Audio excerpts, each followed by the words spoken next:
I find it odd that the Doctor still decides to take her companions on holiday, despite all the recurring bad occurrences that happen when the Time Lord decides to take a break away. You know, just look at the gunfighters.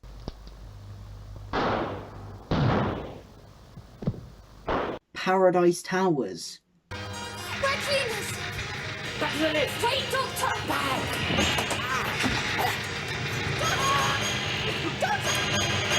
Midnight. Inside. Throw him out! Get him out of my head! Yeah, we should throw him out! Don't just talk about it, just do useless! Do something! You watch me! I'm gonna throw him out!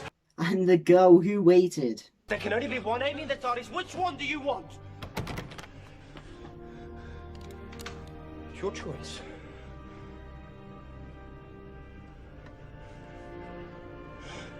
This isn't fair. You're turning me into you. Yet the Doctor seemingly still hasn't learned from her past mistakes, and this time she's taking the TARDIS team to Tranquility Spa, and despite its name, the resort is anything but tranquil.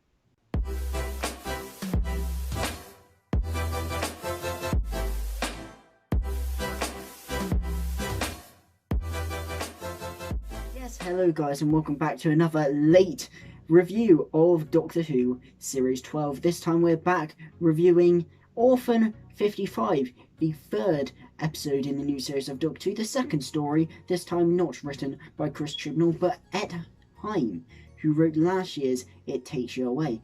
It's fair to say that that episode didn't quite take my breath away like it did many other people. However, maybe his next effort for the series will be an improvement, or maybe it will just be a bad holiday.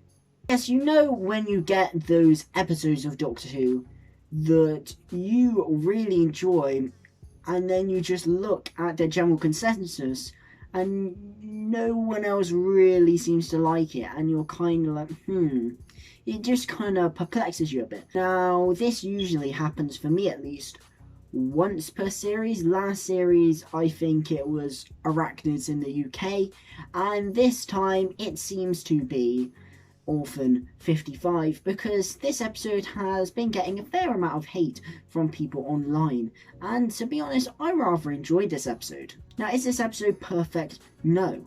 It's not an amazing episode, and no, it isn't quite as good as Spyfall.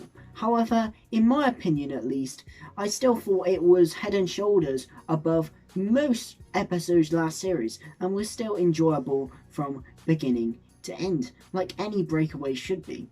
Now, this story tells the tale of the Doctor and her companions going to a Tranquility Spa, a resort on a seemingly luxurious planet that can only be accessed through teleport. However, minutes of them getting there, the resort is under attack by these things called dregs that have broken through the shield, and it kills a lot of the people in the resort, with only a few survivors remaining who will go to the linen cupboard with the help of the Doctor. Then it is all revealed that the planet is not luxurious at all, it's actually uninhabitable and a barren wasteland. However, the people who own the hotel have created the illusion that it is actually luxurious, and there's a wall built around the resort, concealing the true planet behind.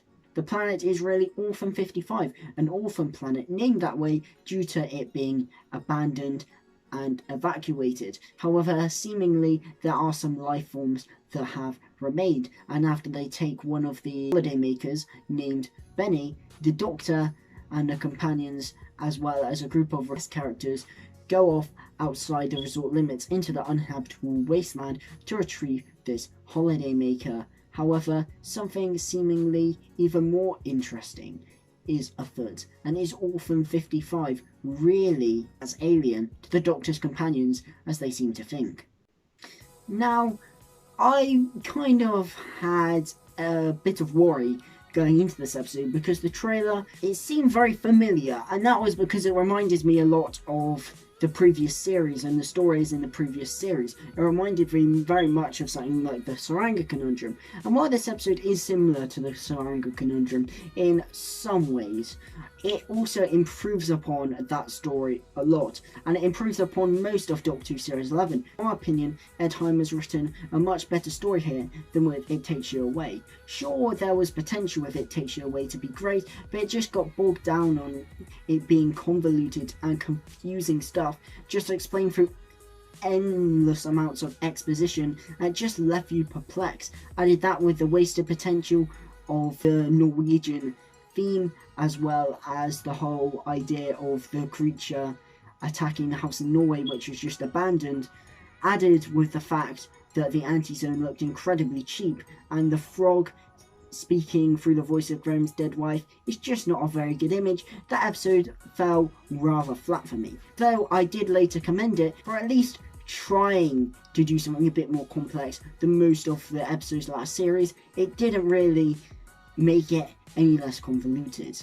I'd say this episode is a lot more stable and a lot more easier to follow. There is still a lot of technobabble which seemingly Ed Hyam likes to insert into his scripts. However, I followed this episode quite well. It's quite a simple premise. There's something I've noticed with Ed Hyam is he likes to subvert people's expectations through what the story is about. In It Takes You Away, the story was set up that they're trapped in a claustrophobic house in Norway and some monster's trying to get in, only to reveal that the monster is just a recording from her dad, and the whole story actually takes place in the anti-zone and the Solitrak plane and has nothing to do with the initial premise. Not quite as drastic as that here, it is still quite a subversion. Heading into this episode, you think it's going to be the Doctor and her companions having some trouble on holiday with some fearsome monster. However, it never quite advertises that most of the story will take place in abandoned corridors on an abandoned wasteland, and is quite disconnected to the holiday aspect.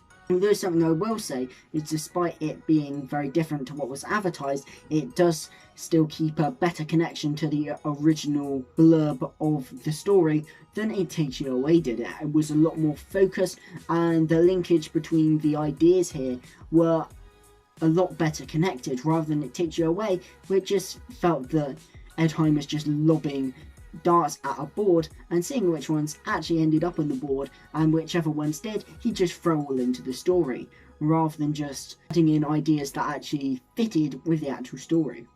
I thought the pacing of this episode was very good as well. It does take you off guard first when they get to Tranquility Spa, and already something's going wrong. However, I like that. But the pacing for a lot of Doctor Who Series 11 was really off, and most episodes were really slow to get going. However, this is like Spyfall is straight into the action, and I really like that. We meet all our characters in due course, and we meet the monsters, the dregs, who I must say look really fearsome. I think it was definitely better to go with practical effects rather than CGI, because unfortunately, despite the fact you wouldn't really know it by how stunning this episode looks, Doctor Who's budget isn't quite as big as it used to, so doing these creatures in full CGI I don't think quite would have worked. However, doing it in prosthetics is Doctor Who's bread and butter, and it really looked good, and the dregs were really quite convincing and were quite scary. I imagine if I was a younger child, I would have been petrified of these things. They remind me a lot of the Hoyts actually from Love and Monsters, and while these villains may not be complex antagonists, or not complex antagonists until like the last few seconds of the episode, so it doesn't really change them that much, I think their mere presence alone was enough to really give this story some edge. It's almost like a ticking clock. It plays on the Base Under Siege formula that Doctor Who has done so brilliantly across its 55 plus year history, despite the fact it's not a base under siege, it's a planet under siege. They're constantly on the move, otherwise the drugs will get them. And that actually reminded me a lot of the William Hartnell story, The Dalek Invasion of Earth, how they're constantly having to get away from the Daleks who are patrolling the streets, and they're constantly going through underground tunnels, catacombs, just broken down bits of a planet essentially, and encountering lots of debris, overgrown stuff, essentially a barren wasteland which Earth had become due to the Daleks' rule over the planet. This very much reminds me of that here in terms of how the story is set up. There's actually some rough dark moments that I'm very surprised that they put into this episode, going on the track record of Series 11, which is very much quite light and fluffy. There's a moment where one of the characters who has been taken asks them to shoot him because he can't bear the pain. I thought that was very dark, as well as the wife of that character charging at one of the dregs, and you can hear her being just destroyed by this dreg, and it's quite savage. I'm not saying this is dark for any other TV show, but for Doctor Who, a perceived children's show, I just thought this was quite extreme, considering the track record of Doctor Who Series 11, and it was all the better for it. It really helped establish the dregs as a much more formidable force, and quite a fearsome presence, which is something most of the Doctor Who villains from Series 11 really lacked. Now, I've said this episode looks great a few times, and that's down to director Lee Haven-Jones. Now, Lee Haven-Jones directed last week's episode, and last week's episode equally looked as incredible. I think he really has a good directorial style, and really blends the new benchmark for directing established in Series 11, and he blends that really well with the already established way of directing Doctor Who that was given to us in the Russell T Davies and Moffat era. He blends those styles brilliantly, giving a directorial style that I really quite like. He gets some stunning shots. He makes both the resort as well as the Orphan 55 planet look stunning in both ways, and I think he's just has a talented eye for directing Doctor Who. I really hope he returns. I don't know whether it's just coincidence or not, but he seems to be a really good director at getting the most out of his actors. And I'm focusing on Jodie Whittaker here, because last week Jodie Whittaker gave a really good performance, and it was with Lee Haven-Jones as the director, and equally this week she gives a really good performance, and Haven-Jones is also behind the camera. So I don't know whether this is a coincidence or not, but that seems to be a very good director and actor pairing between Lee Haven-Jones and Jodie Whittaker, and hopefully it continues. So yes, with that segue, moving on to Jodie Whittaker. Now, last series I established that she was one of the most disappointing elements. I felt that she had a lot of potential in the woman who felt Earth to play a very good Doctor. However, throughout the series they focused and zoned in on her quirky style as a Doctor, and really didn't give her any serious moments. It was all just humour.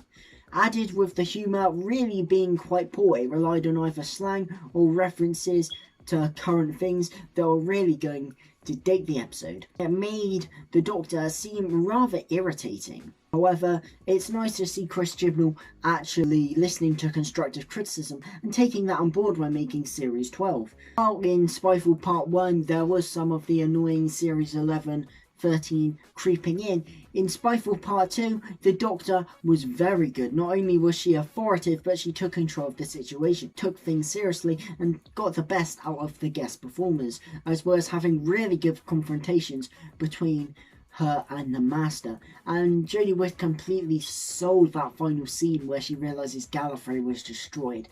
Top-notch stuff. So she's really impressing me so much more in this series, and that's a combination of her performance and the dialogue and writing she's been given. All has been improved. And quite thankfully, that has carried on into this episode. Once again, Jodie Whittaker is giving a brilliant performance, and there's not much comedy here, despite the fact this episode may seem to be quite a light-hearted one from the outset. There is comedy, yes, however it's very subtle, and I enjoy this much more subtler form of comedy for Jodie to work with a lot more. I think it suits her and the stories a lot better, and she's still very funny when she delivers the lines. The jokes are just a lot more few and far between, and a lot more intelligent than before. However, she really takes control of this situation almost immediately, and has a lot of good confrontations with Kane and a lot of the guest performers. She takes charge, as I said, and is just very authoritative, and she seems to care about the deaths. I think this Doctor is certainly one that seems to be becoming more and more authoritative and a lot more confident, which is something which is only a good thing. And it seems that we are seeing a few more darker moments from this Doctor, like when she traps that dreg and cuts off its carbon dioxide supply. That was quite a dark thing for the Doctor to do, to be honest, and while it was most definitely the right call, it's something that does cloud the viewer's judgment of the Doctor, thinking, was that necessarily a humane thing to do or not? Which is always good to see. The Doctor's an alien, and I think we need to see that a bit more. Showing the Doctor's an alien isn't just showing the Doctor doesn't get social stuff, but the Doctor actually showing values that are not necessarily considered human and may alienate some people. Yeah, Jodie is very authoritative, very confident, and takes control, and that is only a good thing. She has massively improved her performance, and the writing has as well.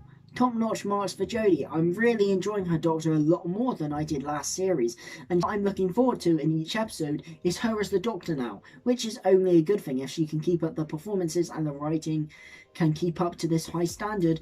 We're looking for a much improved Doctor by the end of the series. I really enjoyed Jodie Whittaker in this episode, like Spyfall Part 2. Her track record for this series is so much better than last series.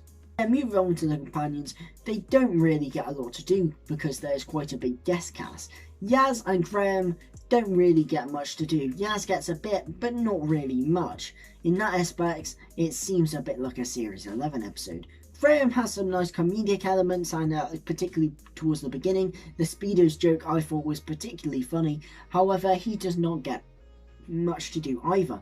The companion in the spotlight for this episode is very much Ryan, as he enters a romance with one person at the resort named Bella. Now this romance was interesting. I thought it was cringy in places, particularly with the sucking thumb element, but that's just more of a personal preference.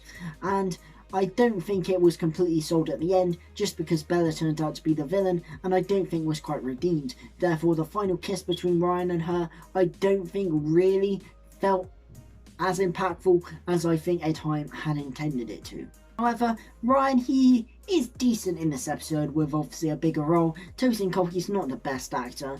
I think that's a combination of him having to do a northern accent when he is in fact from London, which isn't the best, which hampers his performance and his speaking of dialogue, as well as him just not being the best actor. It's just as simple as that. However, he's not awful, and it was nice to see Ryan get the spotlight in this episode. However, unfortunately, the other two companions didn't get much to do because of the big guest cast. Now the problem is, bar Spyfall Part 2, there does seem to be some elements of Series 11 creeping in that I didn't really like in that series. In Spyfall Part 1, it was the awful joke telling, and in this episode, it is the too big a guest cast. Now that happened quite a lot of times in Series 11, where the guest cast would just be so big and you'd get half of the characters that wouldn't really even need to be there, and you kind of forget were there. And that meant most of the guest characters were underdeveloped. I'm looking at you, the Saranga Conundrum. That episode had so many characters and most of them didn't need to be there. That ends up with forgettable, underdeveloped characters, and some of them just kind of half-ass development, where they get kind of like a sort of arc that's mentioned once at the beginning at the end, which they paint as an arc, but it really had no weight and was not present throughout the whole episode and was really quite poor.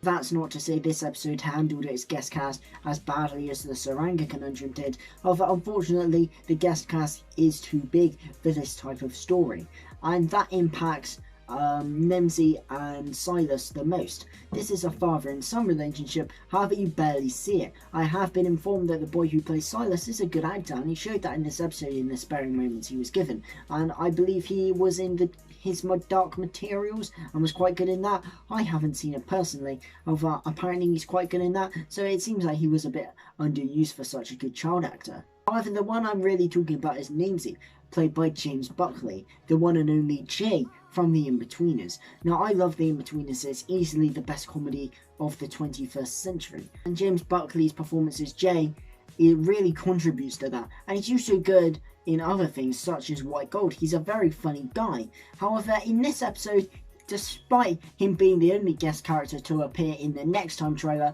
he really has nothing to do. On a second watch, knowing he's underused, I can appreciate some of the more subtler comedic moments where he has, particularly with Graham, but overall he really has nothing to do, and there's a real waste of his comedic talents. There is a mini arc where he's supposed to actually appreciate his son rather than just treating him like a kid, but it's so tacked on and goes nowhere that it can't really even be treated as an arc because it's so nonchalant to the main plot. It really annoys me when they get great comic talents such as James Buckley and just don't use them. It reminds me of Greg Davis, similarly from The Inbetweeners, who was heavily underused in The Husbands of River's Song. And I think James Buckley is just a character who would have been great in Doctor Who, but unfortunately was underused, and it perplexes me why they didn't save an actor like this and put him in an episode where they could have guaranteed him a bigger role. One of the other guest cast get a bit more to do. The actor who plays Kate is very good and takes what could have been just a plain archetype and actually brings some personality to it. And she's a very nice, formidable character who's almost kind of the villain. But she takes the archetype of the stern businesswoman who doesn't really have a heart and kind of brings a bit more to it, which I quite liked. Ella is an interesting character. She mainly serves as a love interest for Ryan, and she is kind of good there. However, I think the fact that her switch to the main villain was quite believable was a good testament to the actress. However, the two characters that annoy me is Vilma and Benny. Not so much Benny, he's barely in the episode really, and was decent when he was in it as a sweet old man. However, Vilma just won't stop shouting about Benny, and it perplexes me that it never came to the writers that was going to get annoying, her just shouting Benny constantly. However, the way she gets her end was actually quite dark, so I guess her character did fulfill a purpose. Hyphen 1 for 3 was a fun little side character while she was around, and her death is quite good. Again, maybe there's something wrong with me, I don't know, I just like all these character deaths. Yeah, she served her purpose, but she's not in it much. Yeah, the guest characters were comprised of good actors, however, most of them were unfortunately underused, which is a problem, and I hope that they sort this out for the rest of Series 12. It's just painful to see such a collection of good actors in a guest cast and just not getting much to do. Before I talk about the twist at the end, I'd like to touch on Segun Akinola's music. Now, Segun Akinola, I felt, went a bit too ambient with his soundtracks in Series 11. However, in Spyfall, he really upped his game, and in this episode, he's continued that good run of form with his music. I like that he's making little compositions that are made for just a singular episode, similar to what Murray Gold used to do, and there is a certain motif for this episode which I think is rather nice. He's really upped his tense music, which I felt was lacking in Series 11, and continuing from Spyfall, he's really upped his game, and clearly listened to the criticism and improved his work. Now, the twist at the end is seemingly what has put everyone off this episode. It turns out that Orphan 55 is actually Earth, and the Drakes are actually humans. What happened was humans didn't take the hint about global warming and the planet became inhabitable. Most of them had evacuated, but some had to evolve, breathing in carbon dioxide and breathing oxygen out rather than the reverse like humans do. Naturally, this is quite heartbreaking for the companions. Now, most people didn't like this because they feel it was tacked on. However, on a second watch especially, I thought it actually quite worked for the episode. I think it gives Orphan 55 a lot more weight, and the Drakes as well as really giving some nice little concepts to the Drakes. I thought the concept of them breathing in carbon dioxide and breathing out oxygen was an underrated bit of genius for these villains. I do understand why people say it's tacked on. It could have been revealed a lot earlier, and it would have felt a lot more fluid in the story by that. The Doctor's speech at the end, while I think is definitely needed because of the topic at hand, which is quite serious, I didn't think it was too preachy, and I think it was just about the right length.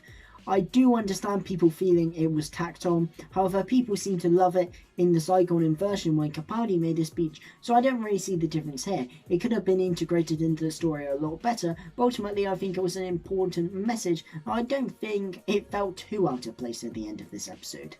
But yeah, overall, Orphan 55 is an enjoyable story. It's not quite as good as Spyfall Part 2, but ultimately it's much better than most of Doctor Who Series 11, and would easily make my top 5 episodes of 2018 if it was broadcast in that year. It improves on most of the story elements from most of Series 11. Pacing is a lot better, as is the direction and the performances and the villains. However, annoyingly, the problem with the too big a guest cast is still here. However, as I said, it has a lot of things improved over Series 11 and continues the trend on from Spyfall, where the constructive criticism seems to be really helping, and Chris Chibnall is clearly taking that on board with his improvements, and it's only better for it. Yeah, this episode, while not quite hitting the heights of Spyfall Part 2, was similar in quality to Spyfall Part 1, and therefore was a pretty good episode that I enjoyed, despite most people hating it, but you always get those little oddball episodes here and there. Most people may have not liked it, but I enjoyed it enough. I'm tempted to give it a 7 because it was similar in quality to Spyfall Part 1, however I think that episode just had a bit more than this episode, and I think that the problems in this episode annoyed me slightly more than Spyfall Part 1, so rather than a 7 I'll give it a 6.5. Maybe it will go up though, I'm not sure, but a 6.5 is still a good rating for this episode, which I enjoyed a fair bit. However, next week the Doctor is meeting Nikola Tesla, a historical figure that not many people, including myself, know about. However, he and Thomas Edison will be competing in creating the future. That's a figure of speech, not the literal future. And it may include the potential return of the Rachnos. So a very exciting episode, and I can't wait to review it, and I look forward to watching it with you guys. Thank you guys for watching. If you enjoyed this video, leave a like, and if you want to see more reviews, hit subscribe and hit the notification bell to stay notified for all my latest videos and reviews. Sorry this review's a bit late, but you know, I'm a bit busy at the moment, but hopefully I'll get these videos right on schedule, so they'll be on time again. Fingers crossed. Thank you guys for watching, and of course, a goodbye.